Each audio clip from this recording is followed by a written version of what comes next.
ரவை வச்சு சூப்பரான ரவை இன்ஸ்டன்ட் தோசை எப்படி பண்ணுறதுன்னு வாங்க பார்க்கலாம். ஒரு மிக்சிங் பவுலில் 1 கப் ரவை, 1/2 கப் அரிசி மாவு, 2 டேபிள் ஸ்பூன் மைதா மாவு, 1 டேபிள் ஸ்பூன் இடித்த மிளகு, 1/2 டேபிள் ஸ்பூன் சீரகம், தேவையான அளவு உப்பு சேர்த்து ஒரு கரண்டி வச்சு மிக்ஸ் பண்ணிக்கோங்க.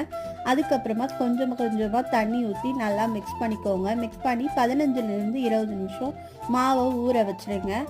15 நிமிஷத்துக்கு அப்புறம் இதை ஓப்பன் பண்ணி இது கூட கட் பண்ணி வச்சிருக்க மீடியம் சைஸ் வெங்காயம், பாதி துருவின கேரட், கருவேப்பிலை, பச்சை மிளகாய், இஞ்சி சேர்த்து நல்லா மிக்ஸ் பண்ணிக்கோங்க. ரவை தோசைக்கு மாவு நல்லா தண்ணியா இருக்கணும். மாவு இந்த பதத்துக்கு தான் இருக்கணும். இப்போ மாவு ரெடி. இப்போ ஒரு தோசைக்கல்லை நல்லா ஹீட் பண்ணிட்டு இந்த மாதிரி கரண்டி வச்சு நல்லா தோசைக்கல்ல மாவை ஸ்ப்ரெட் பண்ணிக்கோங்க. ஸ்ப்ரெட் பண்ணிட்டு ஆயில் ஸ்ப்ரே பண்ணிட்டு முருகலா தோசை வந்ததுக்கு அப்புறம் ஒரு பிளேட்டுக்கு மாற்றி இது கூட தேங்காய் சட்னி, தக்காளி சட்னி, சாம்பார் இதெல்லாம் வச்சு சாப்பிட்டா சூப்பரா இருக்கும். இதை நீங்களும் ட்ரை பண்ணி பார்த்துட்டு எப்படி இருக்குன்னு சொல்லி கமெண்ட் பாக்ஸ்ல கமெண்ட் பண்ணுங்க. பாய்.